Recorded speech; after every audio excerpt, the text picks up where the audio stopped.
You'll need a plier with a correct die size for your snaps, an awl to poke the hole, and your plastic snaps come with 4 parts, 2 caps, a stud, and a socket. Poke a small hole where you want your snap to go. Make sure you go through all the layers of your project. You're going to take 1 cap, and that is going to go on the outside of your project. So make sure that you do that and get it through all the layers.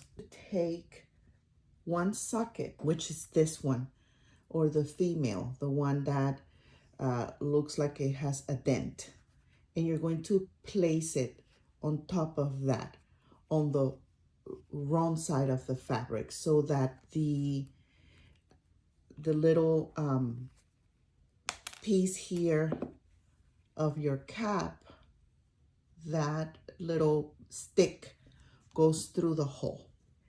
Then you're going to take your plier and you're going to place the cap on the bottom part of the die, and then the top part, which you can see has the little pointy stick sticking out, is going to be facing the top part of your plier. And then you're just going to place it together, make sure everything fits inside the die, and you're just going to squeeze it.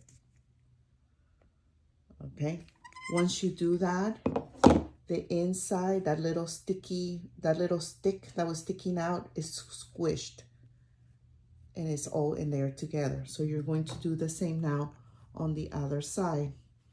Poke a hole, take the cap again on the outside, if that's where it's supposed to go.